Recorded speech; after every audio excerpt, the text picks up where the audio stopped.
Okay, guys, well, here we are once again. Another reaction video to a batch of Juniversal videos. Yes, continuing on with me reacting to a batch of Juniversal videos, and the total being 4.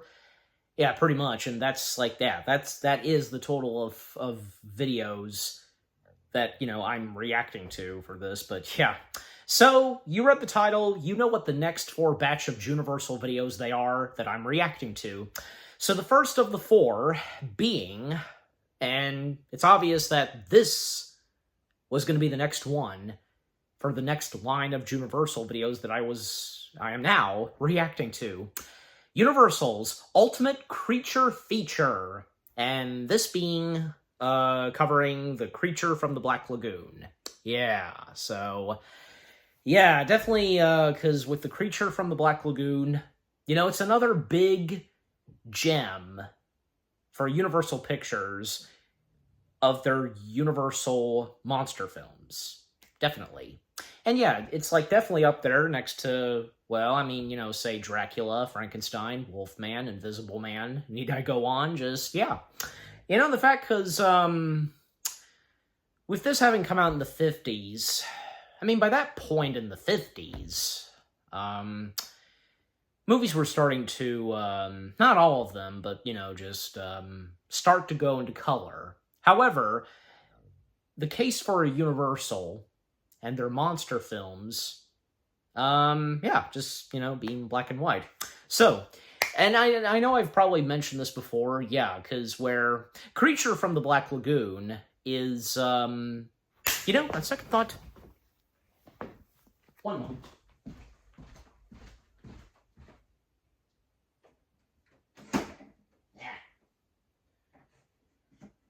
I don't usually do this, but, well, why not? Okay. Sorry about that. Well, I wouldn't be the first to do this kind of thing, just go off camera for a moment, but yeah. I should have thought of having him right here with me, but yeah, The Creature from the Black Lagoon, because, yeah, I mean, my dad and I, we've done our review of the film, not to mention that, yeah, I was going to mention, Creature from the Black Lagoon is one of my dad's favorites. I mean, especially, he loves the creature himself. I know he has a specific name, but yeah, when you think of this guy, well, you think of, say, Creature from the Black Lagoon. Duh. So, yeah. And this guy, the NECA action figure of the Creature from the Black Lagoon has quite a bit of struggle trying, by standing up straight. Yeah, okay, there we go. Alright, but yeah, I don't want to waste any more time, yeah, because, yeah, the last reaction videos I did, reacting to a batch of Juniversal videos, yeah, and ending up being 1 hour long, but, come on. It's understandable why, so, yeah. But, yeah, again, no more time to waste. Let's now get into them. So, the first of the 4 Juniversal videos. The next batch of Juniversal videos for me to react to. Universal's Ultimate Creature Feature. Alright, so here we go. Starting the video in 3, 2, 1, away we go.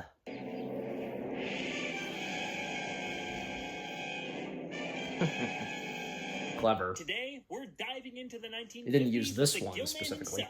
It's the original, influential yeah, the Gill Man. Creature from the Black Lagoon. The last of Universal's classic monsters swam its way to the silver screen through unexpected waters that included King Kong, 2 completely separate shoots, and a dinner party with Orson Welles. Famously filmed and released in 3D, dazzling underwater sequences were captured by new technology developed especially for this movie. The titular character's monstrous design continues to inspire creatives to this day. But how was it made, and how did they pull off those submerged scenes? At this point, Universal was also in a completely different phase of its history compared to the decade prior. The evolution of the studio rolled right through this missing link in mankind's earthly development. Don't be scared of that murky water. Let's take a dip and explore what's beneath the surface. Indeed we shall. In the Amazon, Dr. Carl Maya and his team discover a fossilized webbed claw that looks to point toward an undiscovered connection between humans and sea animals. He seeks help from an old student named Dr. David Reed and his girlfriend, Kay Lawrence. Reed specializes in ichthyology and gets his boss, Dr. Mark Williams, involved. Williams is eager to fund an expedition back to the Amazon so they can all find the rest of the humanoid skeleton. Meanwhile, at the discovery location, a creature with the same bone structure as the fossil crawls out of the water and kills a pair of Maia's workers. Soon, Williams' expedition arrives. They sail downriver in a rickety boat named Rita and start their work. When Kay is spotted by the creature swimming alone, it becomes infatuated with her and starts to make its presence known.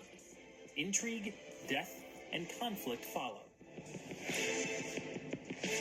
Quite literally. State of studio okay now. So. In our last State of the Studio address, we saw the legendary Laemmle family ousted from their own company when it went into debt in the mid-1930s. They were replaced by a suit from the Standard Capital Corporation named J. Cheever Cowden. He was the president and chairman of Universal's board of directors until 1946. Industrialist J. Arthur Rank took control that same year and eventually merged Universal with International Pictures to create the Universal International brand. The company's logo changed to reflect the new partnership. A focus on once more increasing the prestige of the studio took priority. Unfortunately, the films released during this period largely failed to return the investment. By the 1950s, Universal was under different leadership. This time it was Milton Rackmill and his company Decca Records who claimed full ownership.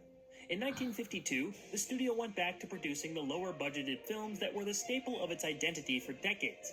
It was in the early years of this new arrangement that our creature emerged from those signature dark waters. The genesis of the Black Lagoon lies with producer William Allen. Allen had the idea to combine elements from the 1925 silent adventure film The Lost World with a story he once heard at a dinner party. The future producer attended a gathering hosted by his colleague Orson Welles, where Mexican cinematographer Gabriel Figueroa told what he claimed to be the true story of a man-fish hybrid that took up residence in the Amazon River. Figueroa purported that he had seen a picture of this creature and that he could find it for proof. Allen never forgot that story and used it as inspiration for a new film. Many of the subsequent ideas he conceived fell in line with story beats from the 1933 film King Kong. One of his original endings for Black Lagoon bore a strong resemblance to Kong's finale and was used in the Gill-Man's first sequel. Allen brought in writer Maurice Zimm to expand the idea. Zimm wrote a 59-page initial draft just called Black Lagoon that was finished in December 1952. It had some of the same basic elements as the final film, but was quite different. For instance, the creature was known as the Pisces Man. Universal higher-ups saw potential in the screenplay, but it needed work. Another writer named Leo Lieberman attempted to punch it up for a couple months, failing to impress executives. The script was in such bad shape that the project was almost canceled before Allen turned to Arthur Ross for help. Ross got things back on track, with Harry Essex coming in for the finishing touches.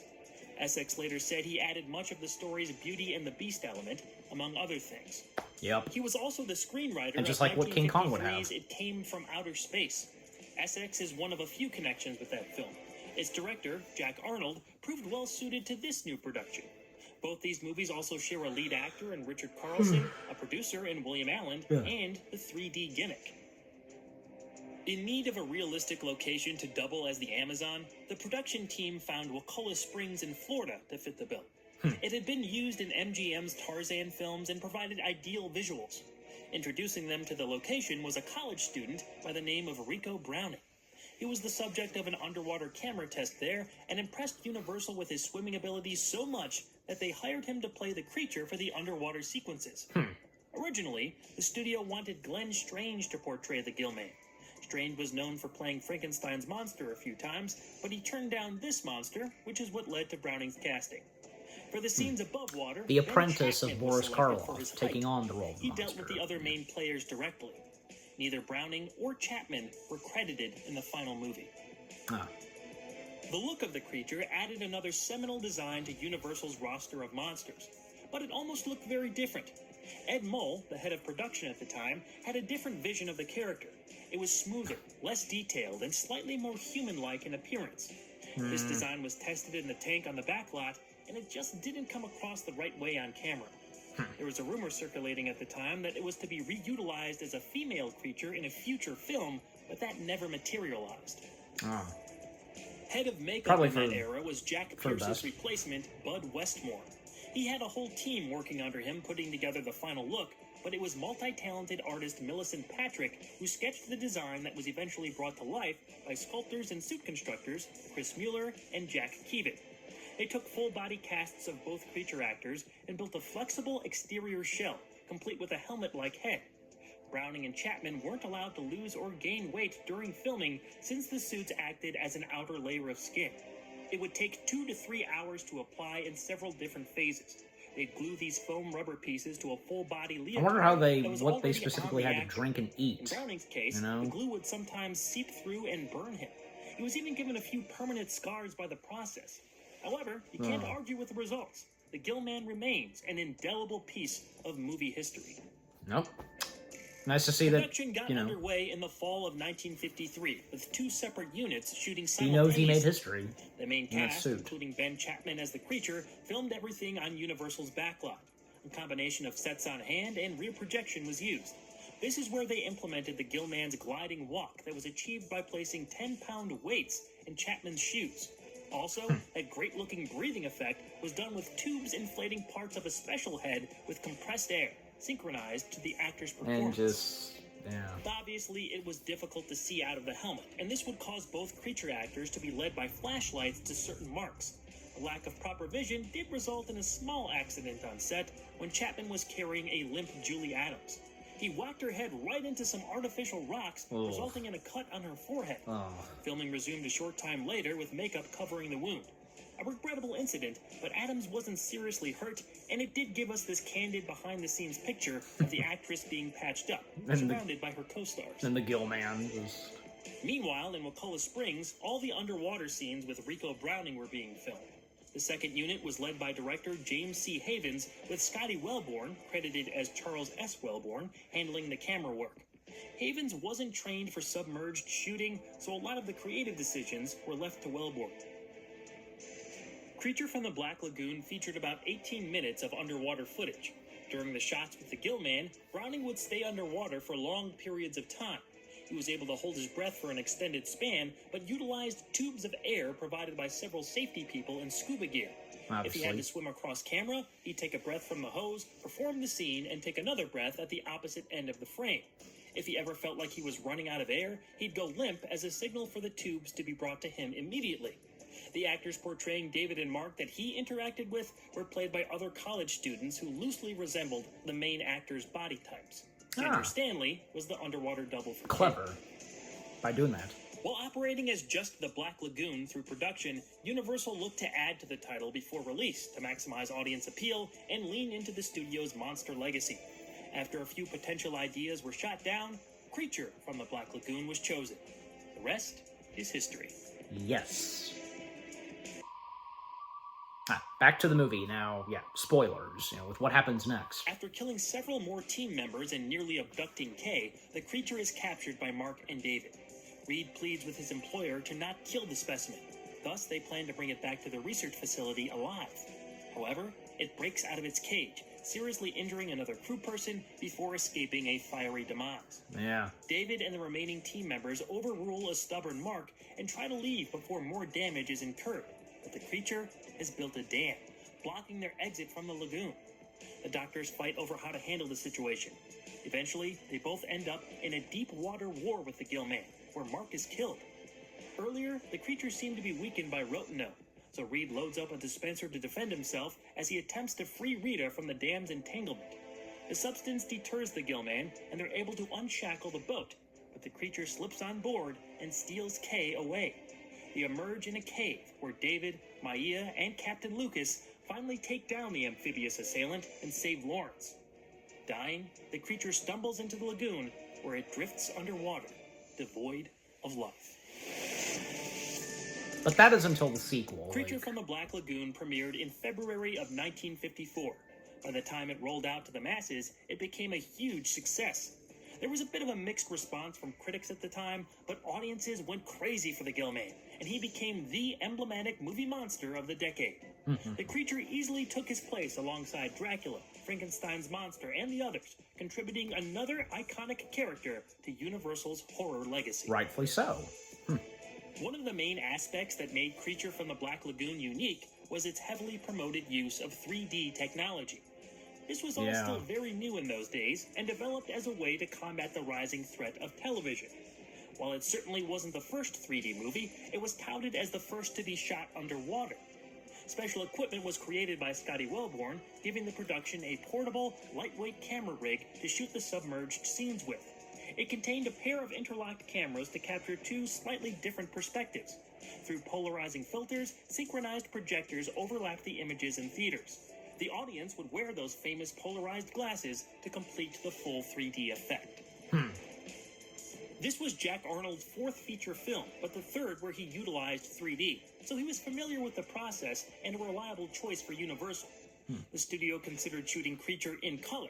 However, the combination of the 3D effect and color photography proved too expensive at the time. Still, audiences were blown away by their in-theater experience. They loved the underwater sequences in this emerging format. Taking the word of the people interviewed in the featurettes of the Blu-ray, it doesn't sound like you could really receive the full impact of this movie without seeing it on the big screen in 3D. There was an option to play the 3D version on the disc, but I didn't have the right setup to watch from home. Would it have greatly improved my viewing experience? Maybe. I'm not a big 3D guy myself, but I could see how this flick may have greatly benefited from that spectrum. I wouldn't say I'm a 3D Even without the 3D guy, or big but I screen, like some Creature of it, from the Black Lagoon features some incredible visual storytelling. I really love the opening prologue about the evolution of life on Earth. In the beginning, God created the heaven and the earth. Now, in their warm depths, the miracle of life begins. Almost gave me some Twilight Zone vibes, which is never a bad thing. I also could have seen this as part of an old-school Disney nature documentary or something. While the underwater cinematography was great, my favorite sequence in the film was when the Gillman bursts into flames. Yeah, I mean, I meant to share that, like, you know, say something about that, because it's really cool. Finding out how this was done was super cool. Over the shots of the creature was superimposed footage of a stuntman in a fire suit engulfed in a blaze. With all the movement in the scene, I couldn't tell at all until I slowed it down. Rewatching now, I can't unsee it, but that was a stroke of genius. I love how it looks. Apparently, those shots didn't work in 3D though. Because of the different positioning of the two subjects from the double camera setup, it looked like the creature and the stuntman were at unequal distances from the lens. Yeah, I can... The Gillman's best attack was the first one in the tent. Those actors sold their terror perfectly, and seeing that hand grab their faces, combined with the roars, screams, music, and violent commotion from outside, was the and all we see of the creature so far is just the hands. It's probably the most horror-inducing scene in the movie, and we didn't even see his face yet. No. That dead hand sticking up out of the wreckage a few minutes later also does a lot to add a sense of lurking danger. Looking back at the cast, their performances were pretty good. They all served their purposes in the story. Yeah. Julie Adams is an obvious standout. While this was really her only horror movie, she was tied directly to this franchise for the rest of her life. When it comes to the characters, in a good way. I found myself on Mark's side a few times. His intentions were always less than pure, but when the bodies started to pile up, it was easy to understand why he wanted to take the creature down for good. David's more merciful approach to what the Gillman could mean to humanity's biological origins were solid for a while, but after they became trapped in the lagoon and the death count rose, I found his defense of the missing link less altruistic and more kind of dumb. I don't know. I didn't complain when watching it. The sort of unsubtle subtext was to make the creature out to be sympathetic. I just never felt all that sorry for him compared to characters like Frankenstein's monster or even the original Mummy. It's meant to be a don't mess with nature type of takeaway here, which I can still appreciate. These characters did invade his home, but the Gillman went on a pretty brutal killing spree. His fascination with Kay gave the character an interesting shade that fit nicely into that Beauty and the Beast trope. The only thing that irked me a bit was the pacing. It's a lot of waiting around for something to happen. The payoff usually made up for that, though. Some of the I don't recall it underwater bothering me scenes either also went on when for a watching little film. too long. Not a majority of them, but I think that just had to do with showcasing the 3D and delivering on the film's promotion in theaters. Another memorable piece of the puzzle was the creature's aggressive theme. No, the music's really good. It's played pretty much any time the Gillman is on screen, and it is unrelenting, being mixed in at a super high volume. Those 3 notes very clearly spelled trouble for our main characters. The cue was written by Herman Stein, but he wasn't the only composer on the project. Henry Mancini and Hans J. Salter also contributed to the score. Mancini wrote the more romantic and playful melodies, Stein handled the main titles, end credits, and the Kay Gillman swimming sequence, and Salter covered the horror elements, including the climax. The music plays an important role here. Outside of the monster's cue, it was used to give more life to the silent underwater scenes and definitely served its purpose in that regard. Yep. The fate of the Gillman was left semi-open-ended in hopes of subsequent movies being made. A pair of sequels did see production, Revenge of the Creature in 1955 and The Creature Walks Among Us in 1956. Since then, continuations or one after the reboots of next, you know? have had a long history of never making it to the big screen. This started in the 80s and runs right up to present day. Filmmakers like John Landis, John Carpenter, Ivan Reitman, Guillermo del Toro, and more were all attached to resurrect the creature at different points. Now, James Wan is supposedly developing a new version. We'll see if this latest attempt will finally bring the Gillman back to theaters. John The Landis, original John film Carpenter. has, of course, had a lasting impact on culture And I and haven't influenced countless other works. watched their Sometimes the takes creature even on appears in Gillman. official and unofficial capacities in these projects. It's hard to miss some of the homages in movies like Steven Spielberg's Jaws, or especially Guillermo del Toro's The Shape of Water.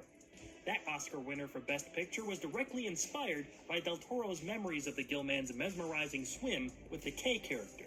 In short, Creature from the And how he would Black also Lagoon do is a that in legendary Hellboy. motion picture that You know, captures Abe the Sapien. imaginations of audiences and creatives alike. It's still a fun time that has aged great in most ways. The Gillman's design and basic character idea is among the most acclaimed and imitated across all of entertainment. Thanks to the experts on the Blu-ray for all the information. Check out the Walter Culture YouTube channel for more content, and check back for more Juniversal right here. Next time, we fly our way into the 1960s. Okay.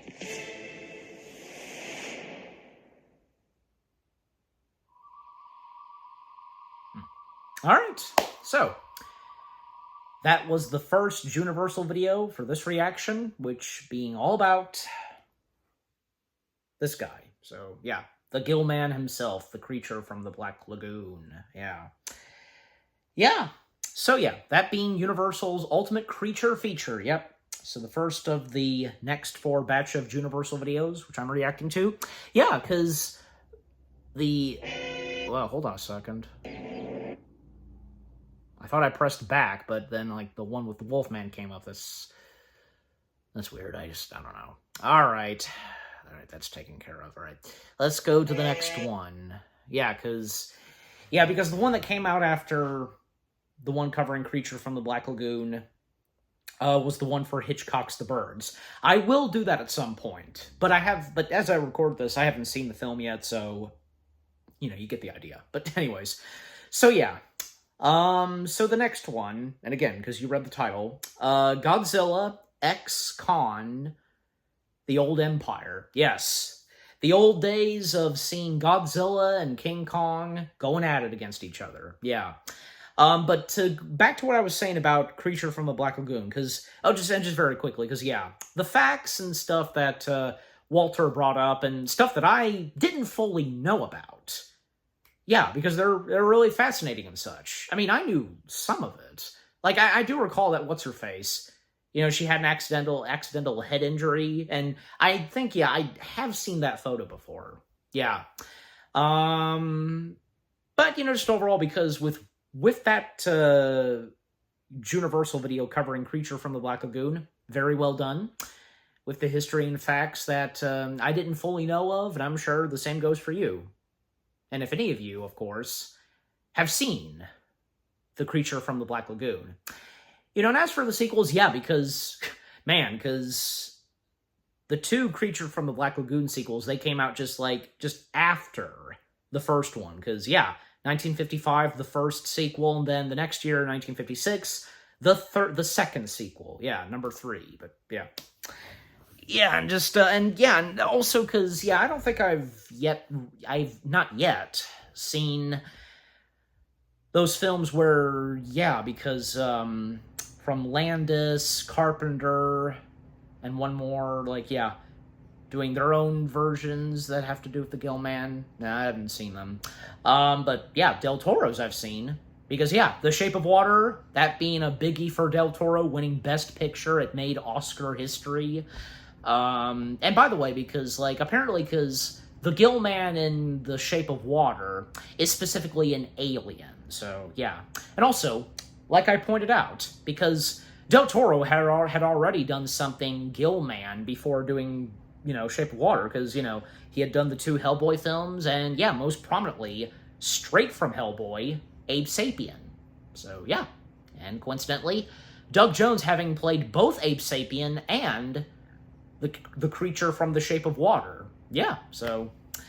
But anyways, and I seem to recall, like... I'm pretty sure, yeah, even Doug Jones, I'm sure as though, yeah, loves Creature from the Black Lagoon, so, yeah. Alright, but anyways, so, overall, the first of the 4 Juniversal videos that I've reacted to for this, all about the Creature from the Black Lagoon, nicely done, of course. Alright, so, now, let's come to what I named, yeah. The second Juniversal video for this reaction, Godzilla x Kong, The Old Empire. So, yep, like I said, the old days of seeing Godzilla and King Kong on the big screen and how those films were originally done. And, before as of now, because we have the whole Monsterverse from Warner Brothers, yeah. But nothing against that, of course. And yeah, because, like, most prominently, the Godzilla versus King Kong film from, 1954, because, yeah, that is technically a Universal film, and especially since, like, the English dub, as I recall, yeah. Well, and me and my dad, we did do our review of that film, if you want to go check it out, so yeah, it's pretty good. Alright, so, with that being said, now let's dive into the second Juniversal video for this reaction.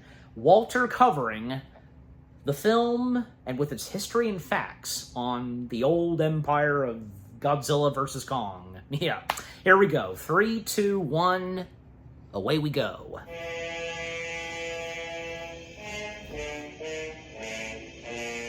Hey, got the NECA King Kong figure for that. Before Legendary Pictures pitted these 2 mythic monsters against each other in 2021, a complicated international process brought us King Kong vs. Godzilla back in 1962. It debuted in North America the following year under the banner of, you guessed it, Universal Pictures. Well, I guess they were still releasing some films as Universal International at that time, but you can get up to date about that whole thing in the last State of the Studio address. When it comes to the history of this movie, stolen ideas, rights disputes, and Frankenstein's monster are all involved.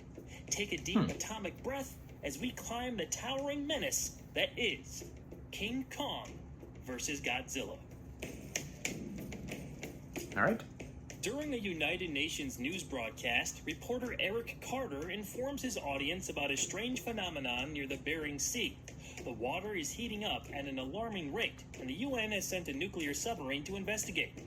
Meanwhile, reports of an enormous, mysterious god on the island of Faroe are connected with newly discovered native berries that hold potential major health benefits. The Pacific Pharmaceutical Company, looking to increase the ratings of their TV network, aims to exploit the situation. Employees Sakurai and Ferue are sent to the island by their boss, Mr. Taco, in hopes of discovering and retrieving. And Mr. Taco was really the only character you'd remember from this the UN movie. Sub encounters the source of the oceanic disturbance, a massive iceberg. What I'm trying to say is the only human character you would most prominently remember. Reveal Godzilla. The giant heads for Japan as officials consider using an atomic bomb to stop it. On Faroe Island, Sakurai and Ferue encounter the beast known as King Kong. After battling a giant octopus, he drinks barrels of the island's red berry juice and is knocked out as the natives perform a musical ceremony. Kong is claimed by Pacific Pharmaceutical and transported towards Tokyo against the government's wishes. On the way, he escapes, setting up an ultimate clash between the humongous opposing forces. King Kong vs. Godzilla was initially conceived as something totally different. It was the brainchild of Kong's stop-motion animator Willis H. O'Brien. He was in charge of the groundbreaking special effects that brought the character to life and marveled audiences back in 1933. Right. His idea was for Kong to face off against Frankenstein's monster with San Francisco as the backdrop. This was a different version of Mary Shelley's creation, who would match up physically to the size of Kong, and there are documents out there with O'Brien's concept art depicting how it might have gone down. In 1960, he put together a full pitch package and approached RKO Pictures with the idea. Since they owned the rights to King Kong, nothing could advance without their approval. They were interested, but were no longer making movies. RKO also thought they had to acquire the Frankenstein rights from Universal. During this time, the project was renamed King Kong vs. the Ginkgo. The Ginkgo? O'Brien was then introduced to producer John Beck, who vowed to find a studio to make the film. He brought in writer George Worthing Yates to expand the story into a full screenplay, and the title was changed again. This time to King Kong vs. Prometheus, playing off of Mary Shelley's original title of her greatest work, Frankenstein or The Modern Prometheus.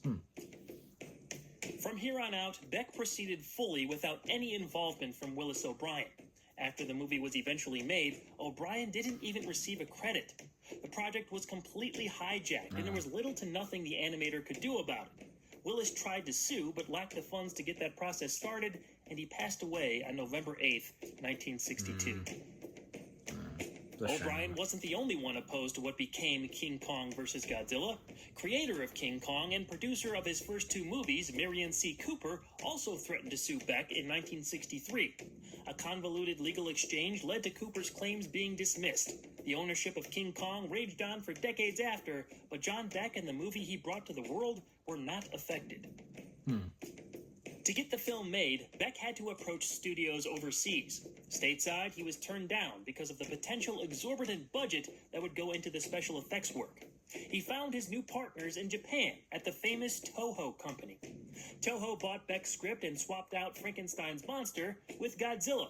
They thought having their famous monster matched up against the United States' King Kong would be a fine way to commemorate the studio's 30th anniversary. Yep. Shinichi Sekizawa made the necessary rewrites to George Worthing Yates' screenplay, and the ultimate monster mash was officially underway. Both characters would be portrayed in color and widescreen for the first time. At that point, they had also had a pair of films each, meaning King Kong vs. Godzilla would be the third for both franchises. Oh. Now, the actual deal that Beck made with Toho was a bit unconventional. Toho owned the rights to the film in all of Asia and other select territories. Beck owned the rights in North America and a different set of countries. With the arrangement signed in perpetuity, there was no going back. Toho's production reportedly cost about $420,000 American dollars. Originally, special effects guru and Godzilla co-creator Eiji Tsuburaya considered using Kong's classic stop-motion technique for the monster sequences, but the limited budget forced him to go with the suitmation style used previously. Would have been interesting, but stop-motion bits in the final film, but they're not exactly King Kong quality. Speaking of the big ape, you might notice he looks totally different here. That's not just because it's a guy in a suit. RKO actually mandated that Kong's face had to feature a different design from the original film. Why? I'm not exactly sure, but I think the movie since significantly King Kong died in Straight that, up, you know? Kong looks terrible. He's not even recognizable as the same character.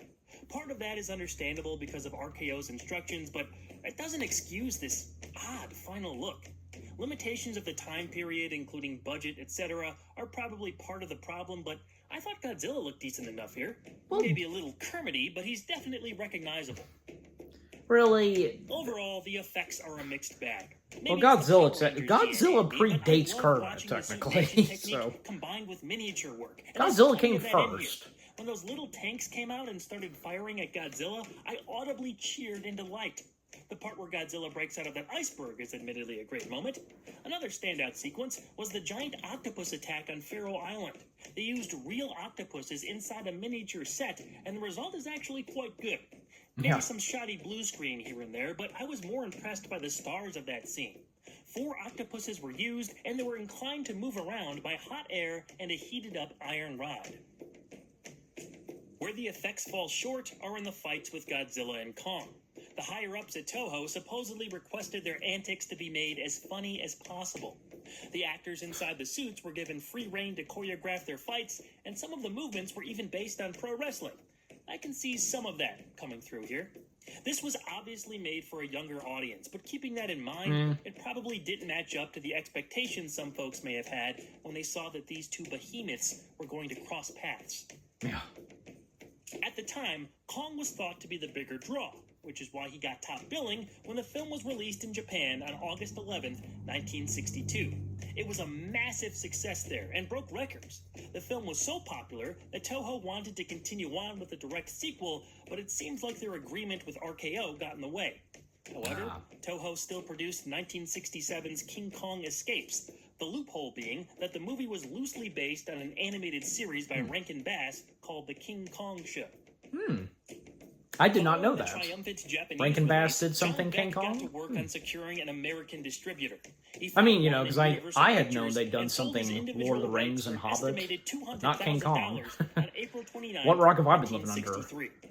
As part of the What sale, more do I Beck not was know that responsible Rankin for and Bass creating did? an English-dubbed version of the film that appealed to American audiences. He hired a pair of This writers, is where Universal Paul steps Mason in. and Bruce Howard, to rework the story. Mason and Howard also collaborated with editor Peter Zinner to reshape the existing film to fit their needs. In all, Beck spent about $12,000 on the English-language version, and seeing the movie, that tracks. The big idea to make this more palatable to Americans was to make the whole thing a news broadcast. Michael Keith portrayed United Nations reporter Eric Carter, who's just riveting to watch. The world is stunned to discover that prehistoric creatures exist in the 20th century. In fairness, it's not his fault. They just had him sit there and throw to different correspondents and live footage he does of the best. movie in progress? Yeah, this whole wraparound thing made no sense. After watching the Didn't bother Japanese me. version, I'd go as far Both to me say and- the both new me and my segments dad. made the events of the movie harder to follow. It was a bad idea. Did we really need to listen to this guy talk about what Godzilla might be? Possibly a cross between the gigantic Tyrannosaurus rex and the Stegosaurus, which is sometimes known as the plated dinosaur. This Tyrannosaurus rex is a carnivore. What's that from? I feel like I should know, And look but at that set. Did they shoot this in a janitor's closet? It looks like a Nostalgia Critic sketch. This is United Nations reporter Eric Smithy with the news. The price of eggs continues And to you go do up. it, yeah. Here with an update is our correspondent from Nigeria. Hello, United Nations. This is Nigeria. That is all. Thank you. If you're just joining us, Oh, this is no, her. the news. I'm with a resident expert to discuss the matter. Well, frankly, as this credible peer-reviewed source says, we have nothing to worry about. For as you can see, even foxes in boxes can afford eggs, so logically, we should be able to as well. Thank you. I forgot my name and admit it, you did too. The dubbing of the Japanese actors is terrible, Well, that was but that's something. to be expected. That was worth What I it. was Funny. surprised at was the dubbing of the English-speaking actors being even worse. All stations, report damage. What did we hit? It must be an iceberg. Iceberg. They have these scenes with English-speaking actors already in the Japanese version. All stations, report damage. What did we hit? We must have hit that iceberg. Iceberg? Why did they redub these performances? It's not like they replaced the entire Japanese audio track. When some of the main characters are talking Beats to me. the, we'll just say mud-covered natives on Faroe Island, they keep that audio.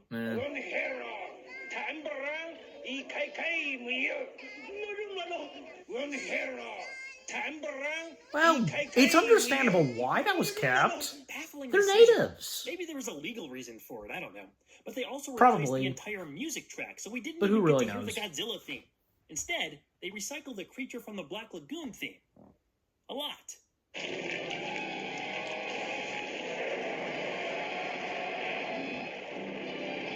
Huh. Never realized that. And back to the movie itself. The monster's first encounter ends quickly, with Kong seemingly outmatched. Military forces continue to try and stop Godzilla, but the best they can do is deter his path with supercharged power lines. Kong has the opposite reaction and absorbs the electricity. He attacks Japan, and amidst the destruction, abducts Sakurai's sister, Fumiko. Sakurai, Mr. Tako, and the Kong military and women, come up with a yeah. plan of loading the red berry juice in the heads of rockets and firing them at the giant primate. Combined with a recording of the Pharaoh native ceremony, Kong falls asleep and Fumiko is saved. The ape is airlifted out of the city and brought to With Godzilla's giant location on balloons. Mount Fuji. The hope is they kill each other in a final battle. The kaiju engage in round 2 with Godzilla in firm control.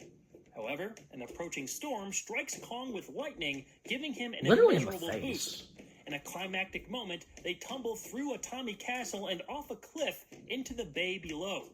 The impact causes an earthquake that destroys the surrounding village. Only King Kong emerges from the water and looks to be heading back to Pharaoh Island.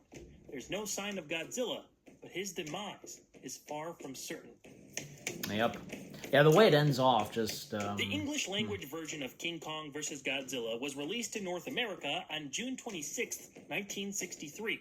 It seems Right. like critics were confused by the comedic tone, but Why it was may I have thinking satisfied 50s? younger audiences at the time. It's a strange movie, no doubt. Just about every edition the American So version what? made decreased the film's quality. The I Japanese don't find it version at strange. least has consistent pacing and an attempt to build the characters. The first fight between our two monsters comes off like a waste in both incarnations. In the English language case, everything dragged after that until we got to the final fight. I appreciate how they tried to recreate the famous King Kong on the Empire State Building sequence, but it more pointed out how surreal this all was than anything else. Toho officially pronounced Kong and his random electric powers as the winner of the fight. Kong has a chance. Electricity makes him stronger. Now watch. Electricity makes him stronger? Uh-huh. Toho's rationale pointed toward Kong's more well-known presence across the world and Godzilla's then status as a villain. It's definitely not a definitive victory, though. In the Japanese version, we hear Godzilla's roar before Kong's as the film ends. For a long time, it was very difficult to find the Japanese film with English subtitles. There have been some releases over the years, but they were rare.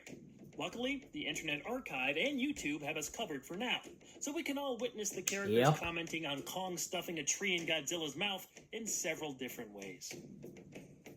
Yeah, the first time legacy of this movie has largely been the a first time I joke for watched the decades. movie was on When one heard YouTube. there was a King Kong vs. Godzilla movie out there, the discovery of what it actually was almost always disappointed.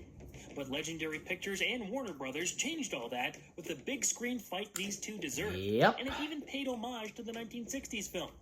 I'm not going to pretend Yeah, good to see. Godzilla vs. Kong was a masterpiece, but it certainly delivered on its promise and was a heck of a ride in theaters. The sequel from 2024, Godzilla X Kong: The New Empire, has its moments too. They're entertaining enough. Yet, I think- neither come anywhere close to Godzilla -1. That's just on a whole other level, and one of my But there's no favorite King movies of the Kong, decade. so... Since this is Juniversal, when I look at the American version as a whole, it's really only for die-hard fans of Godzilla and or Kong who want a completionist view of their filmography. You're probably Okay. fine with sticking to the funny short clips Dr. on Pepper. YouTube. Hey, I or had just Dr. check out the Pepper earlier this 2021 evening film for something dinner. more satisfying. On a couple final notes, how do they not tie in that spinning globe at the top of the movie to the Universal International logo? Come on, it was right there. Just smack a dissolve on there or something. Also, I could have sworn I kept hearing this character's name was Vegeta the whole film. Fujita. It's Fuchita. I have no idea how you're still married. My Twilight Zone radar went off when I saw James Yagi too. Had to mention that. Next time on Juniversal, we head back to Universal Studios and check out their version of King Kong.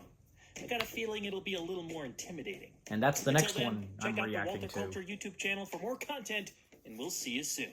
Alright, we'll see you in just Gentlemen, in a few moments. That's all I can tell you for now. Good day. Good day to you. Yeah, Walter can never escape from Twilight Zone after Twilight-tober Zone. Yeah, anyways. I mean, you know, pure coincidence with some of the Juniversal stuff he's done that, you know, some well, I mean, until, like, I get to Night Gallery, so, I mean, that, yeah, Yeah, because that is... Let me look. Yes, because, well, that is what that will be the fourth and final Juniversal video that I'm reacting to for this, so yeah. You know, he cannot escape from Twilight Zone, and especially since, yeah, him covering Night Gallery. Because, yeah, Night Gallery being straight from Universal. So, yeah. Alright, but yeah, so that was Godzilla x Kong, The Old Empire, and yeah, that was another good Juniversal video from Walter. The history and facts on the original Godzilla versus King Kong film, and, well, look, you know, I mean, looking at it again, and with what Walter had to say about it, well, because, I mean, nothing about it bothers me, because, you know, I quite enjoyed the film when me and my dad, we each watched it, and we did our review, and, yeah, because, well, obviously, because we had to watch and review the US version, but, you know, still. I mean, you know, because it's obvious that the original Godzilla vs. King Kong, it's not really a crowning jewel of cinema, but that's not to say it's bad. Even, like, you know, the US dub. So, yeah. But, yeah, I mean, and also because, yeah, of course, Walter having mentioned, you know, around the 2010s and 20s where, yeah, because eventually we would once again see those two iconic monster giants going at it again on the big screen. In fact, because they were building that. Like when Skull Island came out. You know, with Brie Larson, Tom Hiddleston, Jackson, John Goodman, just, yeah. And then, yeah, because when Godzilla x Kong, The New Empire came out, yeah, because I think, yeah, because my dad had seen it. I don't, maybe in theaters? I think so, yeah. And yeah, because unfortunately, as I recall, yeah, that didn't really do as good, but not god-awful, but, well, no, because the one from 2021, yeah, New Empire, because I feel as though that New Empire did slightly better than the first Godzilla vs. King Kong film. Yeah, you know what I'm saying, just, yeah. So, yeah, but and as Walter said, you know, they cannot top off Godzilla -1. Well, okay, hold on. Like I said, you know, that doesn't have any King Kong in that. Why bring that up? Because that's just a Godzilla film alone. Because you get what I'm saying, just, anyways. Yeah, but again, overall, the Godzilla, you know, the Juniversal video of him covering the original Godzilla vs. King Kong film from the 1960s, not bad. Another good Juniversal video. And yes, because as he teased, and it's the next one I'm reacting to, the second to last Juniversal video for this reaction video, the evolution of King Kong at Universal Studios. Yeah, baby, so... so yeah, I have no doubt that he's obviously going to, in this video, he's going to cover, like, the early days of King Kong's presence in the Universal parks, like, when we had that massive King Kong animatronic I know that Bob Gurr was involved in, which, I'm sure, as you all know, it sadly met an ugly demise where, you know, unfortunately, a good chunk of that backlot section at Universal Studios sadly getting burned. And with it, sadly, the King Kong animatronic. Ugh. Yeah, I mean, the first time something like that happened with fire being erupted in the backlot, thankfully, it didn't affect the soundstage, you know, that holds the King Kong animatronic, but eventually it did. Once another fire started, yeah, sadly, the King Kong animatronic, it's a shame. And in its place, something new King Kong would make its way, and that being the King Kong film from Peter Jackson in 2005, where, yeah, because part of the backlot tour, King Kong 3.6 3D, yeah, that. And then, at some point later on, something else King Kong would make its way And that being, of course, Skull Island, Reach of Kong. I think I might be mispronouncing that one word, but you know what I'm talking about, of course. So, yeah. And, yeah, the title of the video, yeah, The Evolution of King Kong at Universal Studios. So, like I said, obviously he's going to be talking about the early days of King Kong being in the parks, and now up to this attraction that came out with a really awesome-looking King Kong animatronic that resembles King Kong from Jackson's King Kong film. So, yeah. All right, so, enough said. Let us now dive into the second to last Juniversal video for this reaction. The evolution of King Kong at Universal Studios. 3, 2, 1, go. Beat your chest and follow me. We're gonna go ahead and see Kong.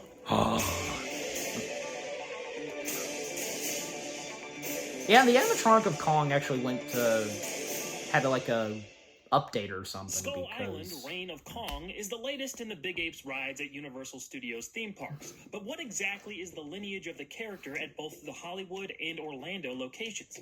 Let's take a look right now at the hairy history of King Kong attractions. All right.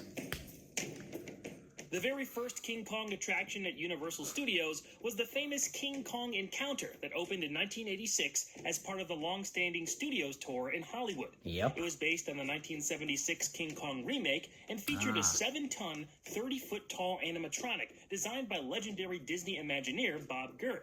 It was among the most complex figures of its kind, heavily detailed down to the smell of bananas emanating from the ape's mouth. Tourists would be driven into a building on the lot that featured a mangled New York City block. News reports would be heard over the speakers as tourists saw the massive destruction left in the wake of King Kong's rampage throughout the city. They were eventually driven past the massive Kong figure before leaving the building. The attraction was a fixture of the tram tour for over 20 years before a fire broke out and destroyed that entire section of the backlot in 2008. Yep. The fire was a devastating one for the studio, as it also burned up thousands of archived original recordings Universal had kept over the decades. 9 firefighters were hurt while battling the blaze for the 24 hours it burned. In June of 1990, King Kong was brought to the East Coast with the opening of Universal Studios Florida. Kongfrontation was also based on the 1976 movie and was very much inspired by King Kong Encounter, but gave riders a slightly different experience. The scenario within the attraction was a bit more immersive, with 2 scenes seeing riders go face-to-face with the titular giant primate. That was a different... Both figures were even bigger than their Hollywood counterpart, standing at a reported 39 feet. Riders first stepped foot through a facade. Is he going to bring up when King Kong was Santa Kong? I'd like to see if he does. Tramway station and city block, guests would see details from the time of the 1976 film's release that were later updated over the years. They would hear news reports of Kong's rampage across the city and soon load onto a Roosevelt Island aerial tramway. Kong's path of carnage included sparks, erupting fires, and collapsed buildings. Authorities attempted to stop Kong by firing at him as he grabbed and shook the tram vehicle. After the second encounter, guests were shown mock news footage of their own confrontation with the ape. After getting off the ride and walking into a gift shop, riders had the opportunity to take a picture with a large Kong figure, completing the experience. Yeah. From what I and like you're in the clutches of Kong was Kong. the most popular attraction when Universal Florida first opened. However, it was a buggy ride that was in need of consistent maintenance and would often break down. It was used for other purposes during Halloween Horror Nights over its 12-year run. Apparently, you had to escape the Sam Raimi character Darkman one year, and were able to walk the city set as a haunted house of sorts after a couple years. A few sources online also list it as a shooting location for one of the battle zones in WMAC Masters. What a freaking show that was! Kongfrontation was retired in 2002, leaving behind a legacy as one of the signature attractions that initially put Universal's Orlando Park on the map. It was officially replaced in 2004 by Revenge of the Mummy. There's supposedly a golden Kong statue somewhere in there as a tribute to his old stomping grounds. You can check out a review of that ride in a previous Juniversal video. What'd they do with the Kong Back at animatronic Universal in that Studios ride? Hollywood, it wasn't long before the destroyed King Kong Encounter was succeeded by a newer experience. In 2010, 2 years after the fire, King Kong 360 3D debuted as part of Universal's studio tour. This time based on the 2005 film, director Peter Jackson was brought in to create the visuals for the ride. Yep. The spoilers. The tram enters a Skull Island cave, and guests are told to put on their 3D glasses. The vehicle stops as a pair of nearly 200-foot-long screens are lit up. Dinosaurs threaten to attack until Kong shows up to take them down. And a few raptors. Riders are involved in the madness when they're pulled off a cliff before Kong saves them and the tram goes on its way. The whole attraction is filled with simulated movement, wind, smells, and water. So I actually did go through this attraction in 2023 when taking the studio tour. The tour itself was so much fun. I loved learning bits of information while driving past and through of course stuff it's like fun. the city backlot, Earthquake the Big One, Flash Flood, and the Psycho House. I'm not And a fan of 3D Hill Valley? even in these kinds of situations, and the Kong portion of the tour was just alright. Considering the legacy of the character on that property, I hoped Universal would have incorporated an animatronic in there, but they saved that for our next and final Universal Kong ride. They sure did. Work on a new King Kong ride started in 2014, promising the return of the ape to Orlando after Kongfrontation shut down 12 years earlier. The location was to be in Universal Islands of Adventure between Toon Lagoon and the Jurassic Park area. Peter Jackson was again consulted as Kong was getting ready to make a big screen comeback from a different studio. I mean, because they were going for his Kong. The attraction debuted in the summer of 2016 to positive reactions. And another spoilers. Riders are warned by the large sign for the ride that features stacked skulls. Get used to that. Entering under a rock-carved Kong, we walk through a jungle-type area with stone effigies left by natives of Skull Island. Soon, we step into a cave with some really impressive design work. The skeletal figures embedded into the walls, along with other decorations, look great. It's clear early on, this is meant to be a darker experience than past Kong rides. Well, no kidding. When I say there are a lot of skulls in this place, I mean a lot of skulls. I mean, Jackson's It took King Kong Island film was very dark. seriously here. It definitely Went on adds that to the island. atmosphere and builds a sense of danger as you travel through the halls. Then we walk into the main room. At the far end, surrounded by dim lighting, smoke, and larger skulls carved into the wall, a spooky old woman speaks in Skull Island's native language, preparing us for what we're about to go through. This is one of the best animatronics in all of the parks. She's not exactly the most fluid, but she's perfect in her uncanny movements, design, voice, and presence. And that's the I purpose. love this thing and how she basically controls the room. Just amazingly creepy.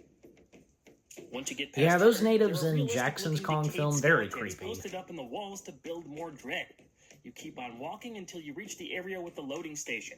There's a giant toothy worm on display and a few other goodies to keep your attention. Pacing up to the ride vehicle, there's a beautifully lit back wall and gateway to the outside that really showcases the amount of detail Universal's creative team put into this place. It increases the anticipation in just the right way. The trackless vehicle takes us outside for a nice little prelude. A voiceover of our driver sets up the rumors of Kong, stating that he's never seen the ape, as music intensifies and low chants of Kong are repeated faster and faster. I loved watching the scenery shine here. Going into those big gates looks so good. Inside the cave, the props and animatronics continue to set things up well. Once we get to the screens, we see the expedition team headed up by a character named Kate. She's abducted by a big bat called a Pteropus mordax and escapes, but is under attack by the rest of the island's oversized wildlife. The vehicle is in the line of fire as Kate kills several of her threats, and water imitating the animal's innards spray onto riders.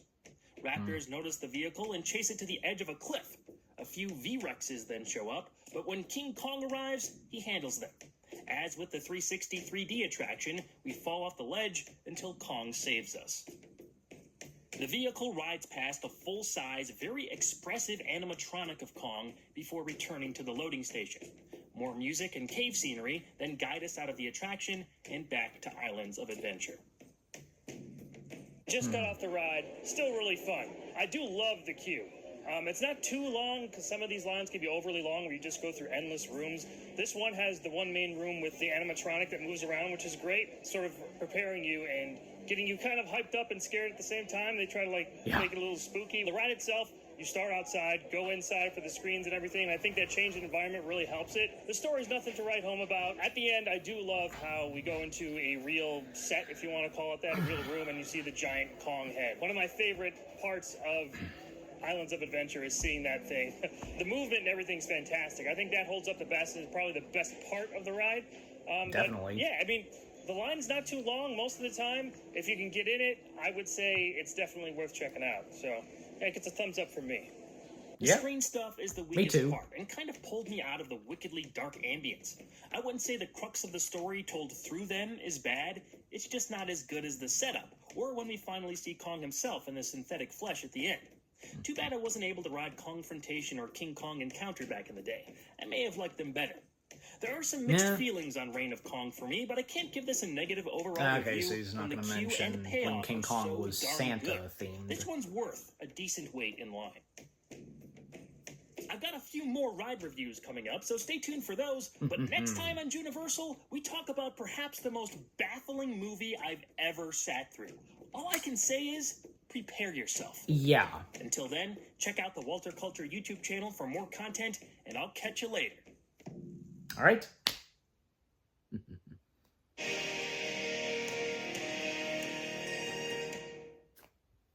All right. All right, so that was the second to last Juniversal video for this reaction, The Evolution of King Kong at Universal Studios. Another good one. Yep.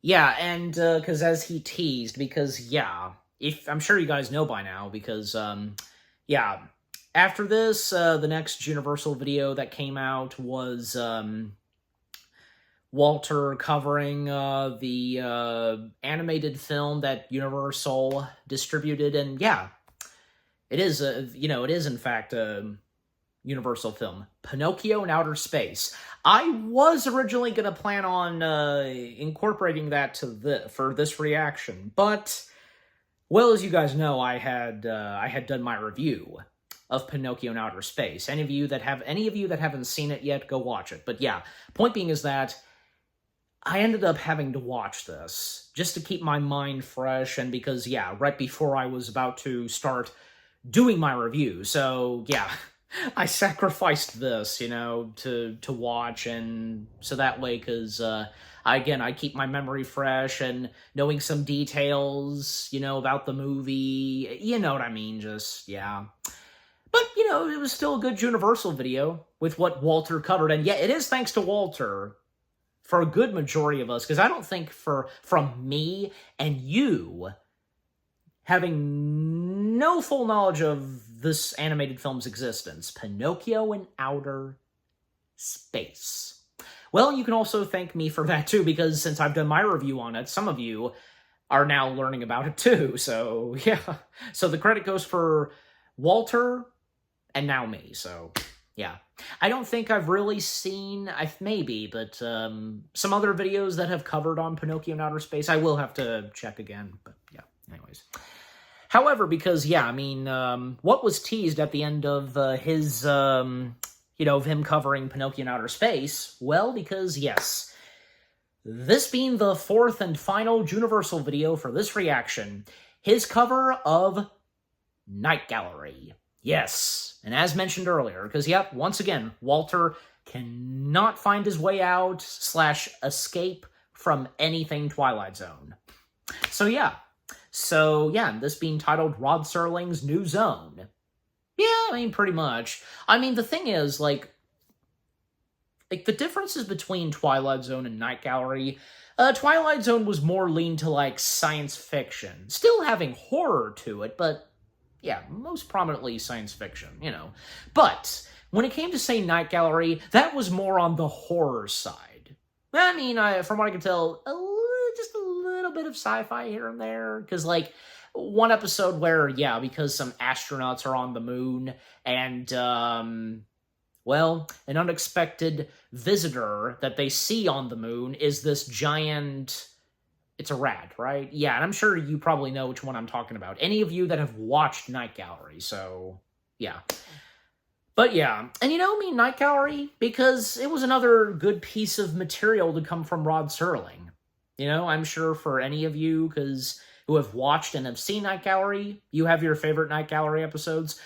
Yeah, for me personally, I think my favorite piece of Night Gallery, well, would have to be the one that started it all. The pilot. Yeah, technically, yeah, because, it being, the TV pilot movie of Night Gallery, because in that one, you had 3 stories, because, it was the cemetery, yeah, and, the one with the eyes, Joan Crawford, because playing this woman who wants to see and gets new eyes, and the other one on this ex-Nazi soldier who wanted to be a fisherman. Yeah, I know the titles of those 3 segments / stories, but yeah. But I most prominently know the name of the first story / segment, The Cemetery. The one with Roddy McDowall and Ozzie Davies, yeah, because that's a good one. And yeah, because both me and my dad, we had reviewed Night Gallery, and most prominently, the pilot. And because I think it's obvious, even James Rolfe from Cinemassacre, he feels this way, and I would think so too, where seeing the pilot of the Night Gallery still being Night Gallery, but being its own thing compared to, say, the series itself. You know what I mean? Because I feel like, there's a slight difference between the pilot and the show itself. Kind of, but still, Anyways, but yeah, so it's going to be exciting and fun to see what all Walter has to say about Night Gallery. Yeah. And here's another thing, very quickly, because I'm sure Walter's probably going to bring this up too, because, yeah, with the good majority of what I've so far said, because it's been said that Rod Serling didn't have that much control of Night Gallery than how he had full control of the Twilight Zone. I mean, that was his baby. But as for, Night Gallery, because, Universal just, saying, hey, Rod Serling, come on, do our thing, because with this, with Twilight Zone, just, with what you've brought to Twilight Zone, do something like this in Night Gallery, just, But, I mean, still, because Night Gallery didn't turn out to be bad at all, just, yeah. Alright, so, with that being said, and no more time to waste, let us now dive into the 4th and final Juniversal video for this reaction, which being Rod Serling's new zone, which of course that being Night Gallery. Yeah, so here we go. Beginning in 3, 2, 1, play.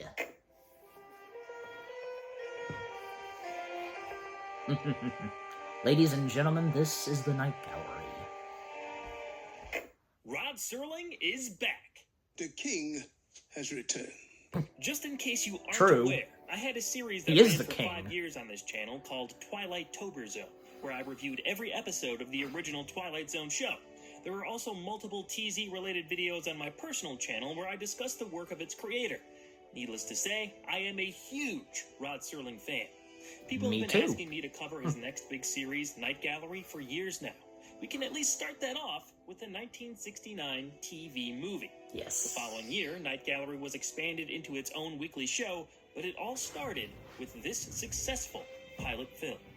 Yes, it did. It features a trio of stories, all written by Rod, that consist of particularly dark supernatural theming.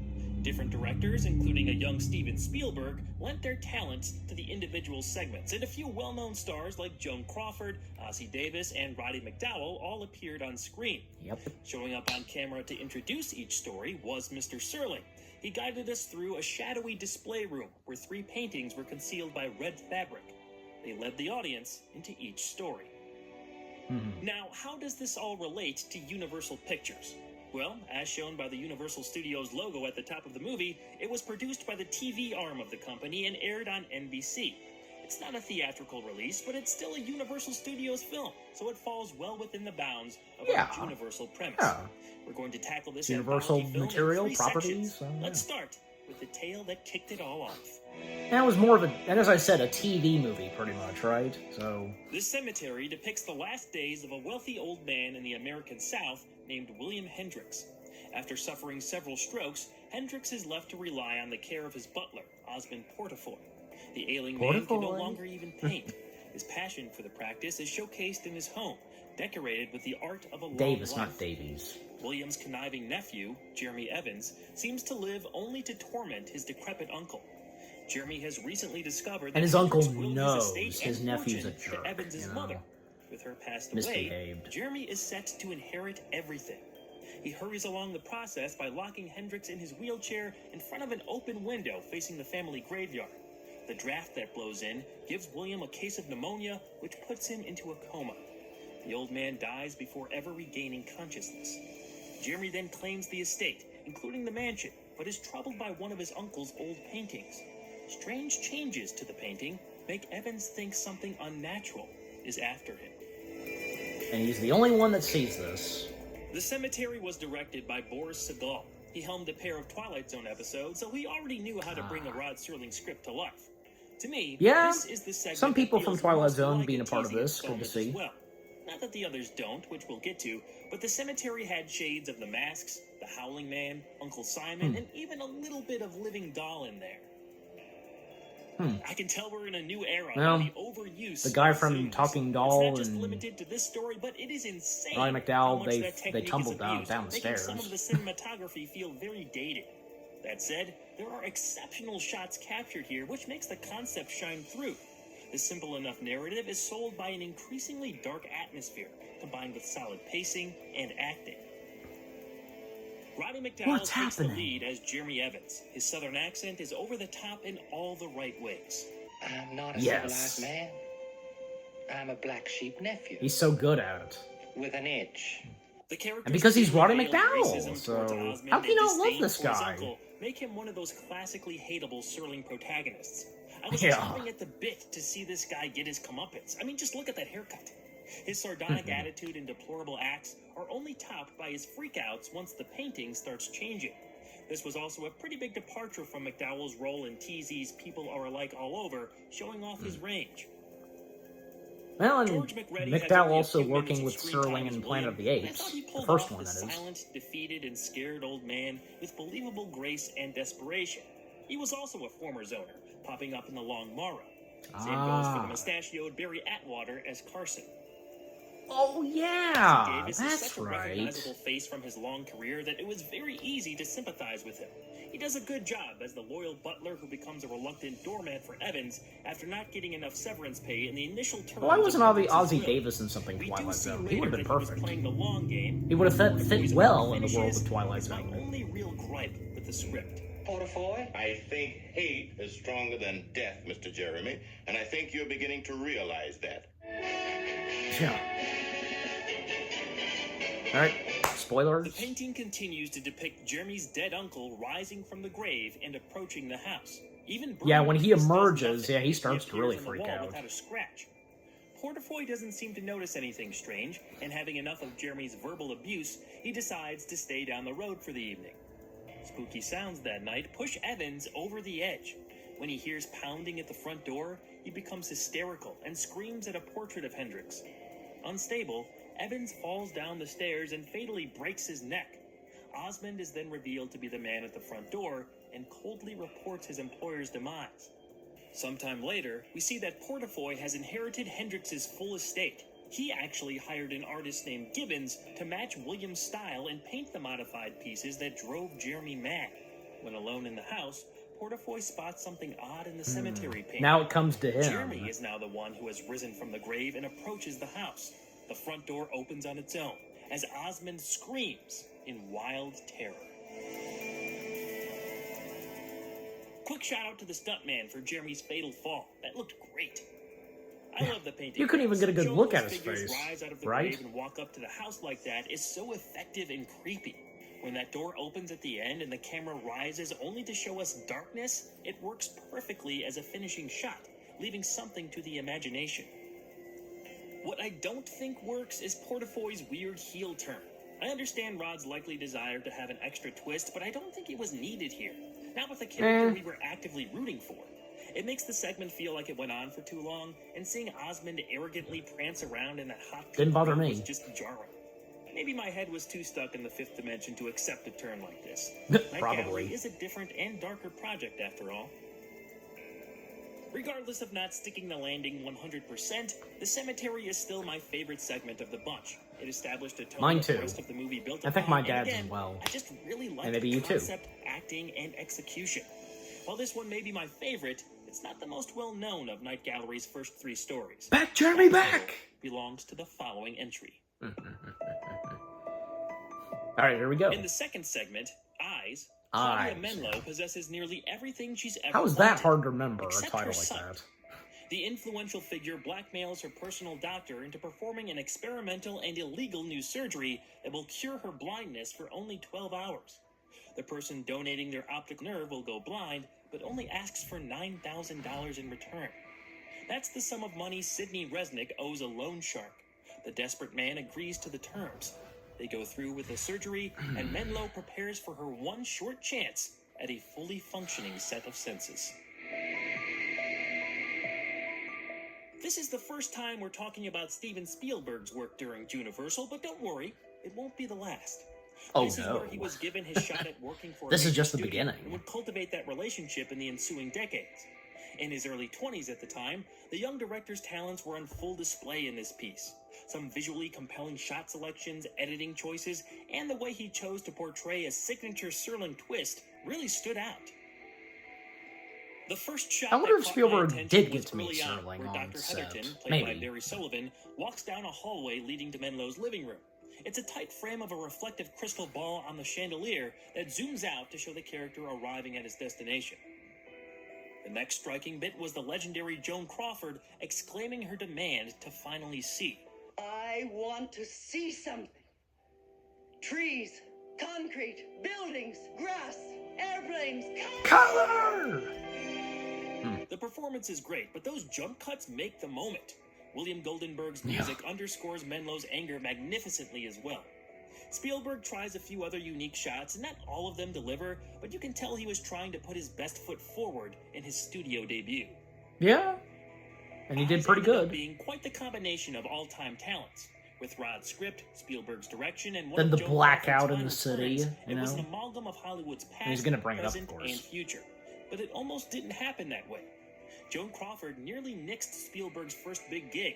When she found out an essential first-timer was going to be directing her, she called the future president of Universal Pictures, Sidney Sheinberg, to have the kid replaced. Sheinberg, who is credited with discovering Spielberg, refused and backed his choice to helm the segment. He convinced Crawford to stay on board, and after she met the young director, they got along exceedingly well. The star even made a speech to the cast and crew on set to treat Spielberg as if he were a more experienced professional. Nice. Both Crawford and Barry Sullivan had So it didn't trouble take long remembering for Crawford to Serling's sense dialogue. that, you know, It was far from Spielberg the first time having this some happened on one of having Rod's some quite productions, good since talents. his voluble writing style could be difficult on actors. Crawford later told a reporter that she was a fan of Serling, but, quote, his dialogue was the hardest to memorize. There's a rhythm to his words, and if you change one of them, the rhythm is off and you can't remember, unquote. True. Spielberg economically got around this by placing cue cards off camera in certain Never scenes. won any. Still, Nobody can principal write photography exactly ran a like bit what over Serling schedule, did. totaling at 9 days, and finished up in mid-February of 1969. The rest of the cast ranges from passable to subpar. Byron Morrow and Morgan Jones previously appeared for Serling in The Twilight Zone and are fine in their smaller roles, but it's good old Mr. Cunningham, Tom Bosley, who unfortunately brought the piece down a bit. It's not all his fault, as Serling's characterization of Sidney Resnick left a lot to be desired. He tried his He's set up best, to be no a more doubt. important character with an opposite parallel arc to Claudia, but there's And he no didn't bother follow-through me. with None him of the after none of the surgery. characters besides Joan Resnick's Crawford introduction, didn't bother being me. I spun thought they on all a did pretty roundabout good. by his loan shark was also very quirky. Spielberg's interpretation of this scene doesn't do the character any favors, but Bosley's acting is the central culprit. It's an operation, and I'm not allowed to say anything about it. It's illegal or something. But I swear, that's the goods. I grew up a big fan of Happy Days from the reruns on Nick at Night, so I'm very used to seeing this guy in a specific role. Okay. I'm sure that has something to do with my distaste for him here, but I just don't think he works as this pathetic, sweaty, pale gambling addict. I'll lay you 5-1 to 24 hours after you make me blind. I'm gonna want to cut my throat. And I'll lay even money I do it. Sit on it, Howard. He comes off a little too obnoxious to be sympathetic, and his delivery is too on the nose to gain any sense of believability. You could have cut his scenes entirely and not lost much, since there's no payoff. As a result, his screen But time we should at least feels more like filler. know whom it is that's going to sacrifice his eyes for that woman. You know what I mean? Just, As Menlo's bandages are removed, Spoilers. she drinks in the sights for a fleeting moment. Suddenly, all the lights are extinguished.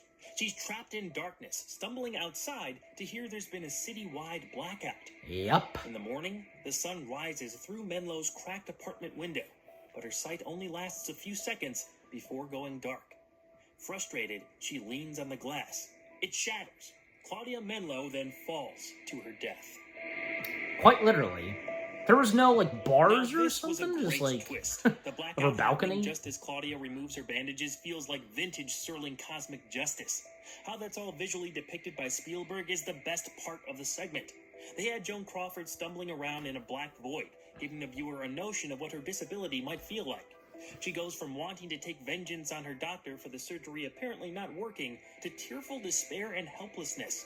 Then we see what's really going on in the street scene, featuring panicked New Yorkers caught in uncertain mayhem. This sequence is also shot and cut together in a way that effectively portrays the chaos. I And, you know, honestly that don't being a- even think that we being a needed real the thing morning with the scene, but blackout. it doesn't undo the twist. We sort of just repeat the beat of Menlo seeing light for a moment before her vision fails. Except this time, she falls out of her cracked window and dies. Eyes is a strong segment that successfully showcased the talent involved, and it is what this TV movie is most known for. It's not the top banana for me There's 5 minutes personally, but left. I'm in the minority. So, yeah, it's just the I pilot think of that Night Gallery Spielberg he's kid did covering. all right for himself. We will watch your career with great interest. The third and final story is Literally. called The Escape Route. It focuses on a former Nazi war criminal named Josef Stroba hiding out in South Josef America. Stroba. Stroba is haunted by his dark deeds, always The looking guy who over his plays him shoulder, wondering when he'll would pay work for with his Spielberg past. again, Agents have finally being the tracked him voice to South of America, but Welcome are to unsure of his Jurassic exact Park. whereabouts. In a That's museum him. one day, a Holocaust survivor named Bloom nearly recognizes the former Nazi and points out Even a painting visualizing of a him as a concentration Nazi camp in that prisoner being getup. crucified in agony. Stroba ignores him and becomes fascinated by a different painting of a man fishing alone in a large lake. This represents true freedom for him. He sees himself in the painting and feels like he could almost enter it to escape. The escape route seems to be the most ambitious portion of the film. Its placement is appropriate because I don't think you could bounce back from a story like this one, especially considering the ending. Director Barry Shear had plenty of locations and a few intimate scenes to play with. A couple action beats also find their way in here. They feature some experimental freeze frames, which may have been more popular at the time, but now just feel like the movie is supposed to end with a laugh track and applause. Really? The scene with Stroba on the bus has the shakiest shaky cam I may have ever seen. It does make the sequence kinetic, but I'm glad I didn't watch this in the theater, or I may have gotten a little queasy. But it wasn't meant to be Joseph has a theatrical, fraught anyways. relationship with Gretchen, his Jewish Again, prostitute TV movie. neighbor. She knows who he really is, and he despises her for several reasons. But there's a scene where he confides in her about his predicament. The wide shot is divided in the center by a thin wall between their apartments. Their beds are only a few inches apart as they carry on a conversation. Stroba's guilty conscience, paranoia, pleas for divine forgiveness, and sentiment of escape into the fisherman painting are discussed. Yeah. Until he's mocked by his neighbor. Go for hell, you! It was all going so well, but now she just... Richard Kiley and Norma Crane are both pretty good here. Yeah, In Richard general, Kiley. Kiley does well with That's his his name. character's fugitive angle. The makeup helps, adding to Stroba's violent past. Yeah, the George scar, Murdoch the is this mark that's segment's left on him. former zoner, but he's not the only aspect left over from Serling's old series. Escape Route has Good some old George noticeable Murdoch. similarities to Death's Head Revisited, a teasy episode about a Nazi who escaped capture and returns to the concentration camp where he committed his atrocities. He's confronted by a former prisoner, as Stroba is here, and plagued by his memories. Serling attempts to humanize Stroba a bit more than the Lutz character from Death's Head, but only in as much as to portray his struggle of evading arrest. Serling was of Jewish descent and had personal stakes in stories like these. It looked to be an almost cathartic exercise for him, not only as a Jewish man, but as a World War II veteran. Yep, that's true. And now, spoilers. While drunk one evening, Stroba outs himself and is confronted again by Bloom. The Nazi kills his former prisoner and goes on the run from the agents who have been pursuing him. He ends up back at the darkened museum and prays to God to enter the fisherman painting. He wants to be free. At the last second, Stroba's expression changes and he yelps in horror, disappearing. The authorities turn on the lights and can still hear faint whimpering. They call the fisherman painting a loan out. It was removed earlier. In its place is the concentration camp crucifixion piece. Stroba's petrified face is now locked inside the frame, forever in pain, forever suffering. Literally. The darkest twist is saved for last. Stroba is ultimately crucified for his crimes. The painting theme works here, as in the first segment, with the added element of the main character psychedelically transported into the artwork for a few moments. We also see short flashes of Stroba's former life and cuts to him in uniform here and there, which reminds us of the evil within, even though he doesn't have the upper hand anymore. In all, this one is decent and probably the most cinematic feeling of the trio. Yeah. Judging the Night Gallery movie as a whole, it's not my favorite work from Serling, but it's an important chapter in a few different careers and is still watchable all these decades later. If you're a fan of Rod, it's a good place to start exploring his post-Twilight Zone filmography. If you'd like to see more about Mr. Serling, you could check out the Walter Culture YouTube channel. I've got plenty of videos on the legend himself. Yeah, I gotta check out his channel a lot. As for the next Juniversal review, let's see what else that Spielberg guy came up with. I have a feeling his next big project went swimmingly. Yes. When he said swimmingly, we know what it is. By the way, because the last thing that Rod Serling says, right before the Night Gallery pilot finishes, all that Rod Serling says is, "Good evening." Then he walks off and then boom, the credits roll. What a way to end off the pilot. Yeah. All right. Whew. So, that being the fourth and last Juniversal video for this reaction, Rod Serling's new zone, which being the Night Gallery, and most prominently, the pilot. Yeah, just covering the pilot of Night Gallery. Yeah. Yeah. And you realize this? That, unlike the first two reaction videos that I did of, the previous batch of Juniversal videos I reacted to, for this one, for the first time finally, not one jump cut happened in this reaction. Sure, I mean, I got up at one point. Maybe I could have done a jump cut right there, but, hey, it just happened. Yeah, because getting this guy. Yeah, just to show him off once more. Yeah, then I probably will right before this reaction video ends. Come on, sit up straight. Come on, you. Okay, there we go. Alright, so yeah. So, with all four Juniversal videos that I've reacted to for this reaction, well, once again, they were all pretty good. Yeah, with what I've had to say about the first three, but yeah, for Night Gallery, because with some of the stuff that Walter had to say, and yeah, because, I had completely forgotten some where, yeah, some of the cast members that are in those three story/segments whom had been and worked with Rod Serling in the Twilight Zone. Yeah, well, like most prominently, Roddy McDowell, so yeah. And yeah, because I didn't quite fully realize that Rod Serling was Jewish. Well, the fact is, yeah, I mean, I also knew that he served in World War II. Yeah. So having that experience, and by incorporating some of that from Twilight Zone to Night Gallery, with what Walter specifically put at. Yeah, and, because, with the Night Gallery TV pilot, a TV movie and such, yeah, because, like I said, and like what James Rolfe feels too, where, it feels as though that the Night Gallery pilot is its own thing compared to, say, the TV show. I mean, it's all still Night Gallery, but still, And yeah, because I agree with Walter, because even as of now, it can still be enjoyable to watch, the TV pilot. And like I said, because we all have our favorite pieces of Night Gallery episodes, stories, like, you know, whether if it's the pilot or any episode from the TV show. You get my point, yeah. Well, I mean, I can think of, like, say, is it The Little Black Bag? Yeah.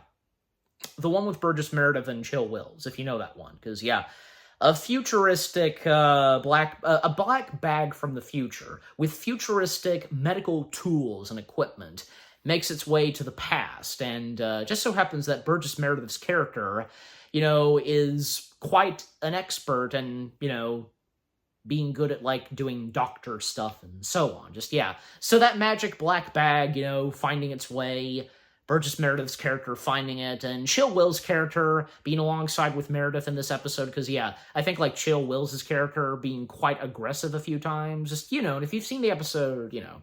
And, yeah, because Burgess Meredith, being an icon in the industry, the fact that he worked with Rod Serling before in Twilight Zone, most prominently, 2 top gems of Twilight Zone, Time Enough at Last and Obsolete Man. Yes, so, yeah. But, yeah, just, you know, is there anything else to say about the Wolf Night Gallery? Well, I mean, just, yeah. You know, just overall, because with what Walter had to say about the Night Gallery pilot, and just that, you know, not the rest of, not the entirety of Night Gallery, the show, yeah, that was okay, just, you know, covering the movie, you know, the TV movie, basically, the pilot. And I don't know, because, well, I mean, again, like I said, I gotta check out more of what Walter does on his own channel, because obviously, well, I presume he's done, besides Twilight Zone, has done some videos covering Night Gallery, so I have to check that out. And if he's going to do the rest of Night Gallery for Juniversal, or if he already established that. I probably missed that. I know I listened, but I forgot. I mean, yeah, because I talk over Walter or Doug Walker sometimes. I hate doing it, but sometimes I just, you know. Anyways, but just, yeah. Overall, the 4th and last Juniversal video for this reaction, Rod Serling's New Zone. Walter just covering the TV pilot for Night Gallery. Really good, yeah. And yeah, just all 4 Juniversal videos that I've reacted to for this reaction, once again, really good. And I can't wait for the next batch. And what about you guys? What did you think of the next 4 batch of Juniversal videos that I've reacted to for this reaction? Which ones have been your favorites as of now? So far, basically. As of now, currently, so far, just, yeah. And with the ones I've reacted to, which ones... The four Juniversal videos that I've reacted to for this reaction, which one has been your favorite? And which one are you looking forward for me to react to next? I technically already know which ones I'm going to react to next, but I don't know, because, like, until the next ones come out the next couple of days, I'll see. I'll figure it out, so, yeah. Anyways. But, yeah. And also, because, yeah, in the 4 Juniversal videos I've reacted to for this reaction, any fun facts, like, you know, you've seen some of those movies and, you know, you've been at the parks, any fun facts you didn't know quite fully of or something, just, yeah. And and the 4 Juniversal videos that I've reacted to, like, yeah, just the films and such, like, if you've seen those, just, but, yeah, overall, what do you think of the next 4 batch of Juniversal videos I've reacted to for this reaction, and with what I've had to say, my reaction to them, and yeah, what did you think of my reaction to the next 4 batch of Juniversal videos? Leave comments and give this reaction video a like, as always. And with all that being said, thank you very much for watching. I hope you guys enjoyed my reaction to the next 4 batch of Juniversal videos for this reaction, which being Universal's Ultimate Creature feature, Godzilla x Kong: The Old Empire, the evolution of King Kong at Universal Studios, and Rod Serling's New Zone. More reaction videos are coming your way. They're going to be awesome. Keep looking forward, and I will see you guys in the next video. /reaction. Take care, and until the next batch of 4 Juniversal videos for me to react to, peace out. And yeah, say goodbye, Gilman.